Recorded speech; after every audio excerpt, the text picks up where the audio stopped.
We shouldn't forget that the blast is one of the strongest non-nuclear blasts ever.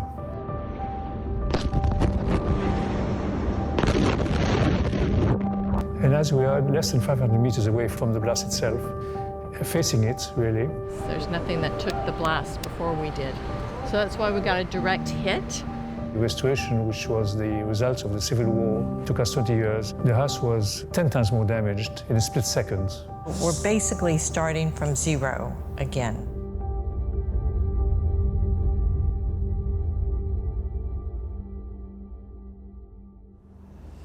I'm Roderick Sursock Cochrane. This is the house of my mother, Yvonne Sursock Cochrane. I'm Mary Cochrane, been here for 25 years now.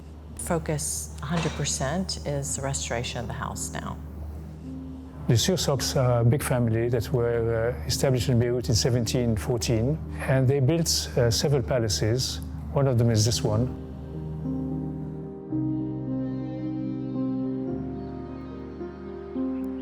These buildings, you don't find exactly the same in Venice, nor do you find them in Istanbul. It is Beiruti home and a Lebanese architecture.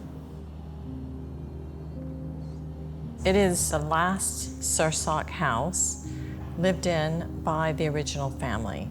I was raised in it. My daughter was raised in it, and so it's a perfect family home, very cozy family home, even at that. It looks grand and everything, but it was perfectly livable and perfectly manageable, shall we say.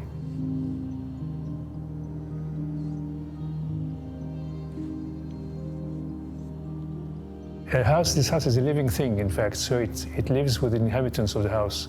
So every generation brings something to it.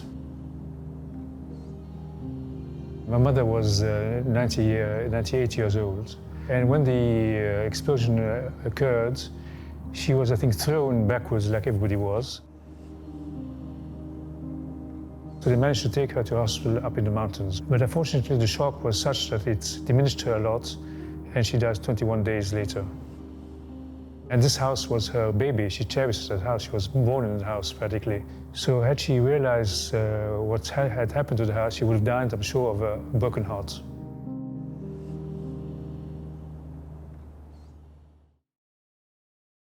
Okay, there are people working in here. These metal beams are being installed, the columns and horizontal beams, to support the facade, which is out about 23 centimeters. So post the blast, it was blown out about 23 centimeters.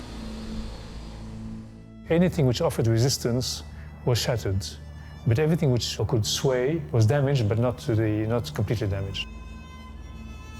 But unfortunately, in our house, most of our doors and windows were closed. Not only were they glass broken, but the entire architrave and the frame came dislodged off of the stone.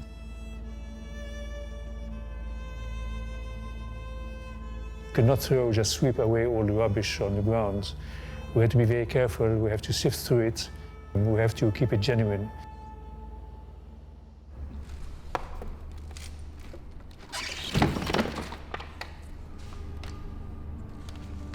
I'm up to the task. I mean, I'm an interior designer by profession. I know that we can execute it and carry it out. It's a big task, but we've found an excellent architect to work with, and we know that there are craftsmen and there are the teams of people here. Unfortunately, we're like everybody else. We had our money in the bank here, which is inaccessible and has lost 90% of the value. So we are very limited in funds. Even though it would be very easy for us to sell a few things here, and we couldn't live abroad very, very well, the fact we're staying here, and the fact we are not moving, and the fact that we are restoring and everything, is our resistance.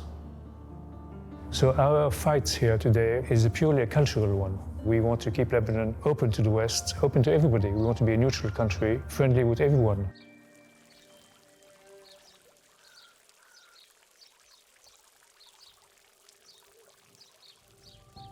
Every day we do something to the house. We do something small to the house. Either we pack it, we do the inventories. So So every day that we do something positive, I find this a little victory, which will help me carry on. So it's going to take a lot of time, but we're going to do it very well. So I'm just trying to pace myself for the long run.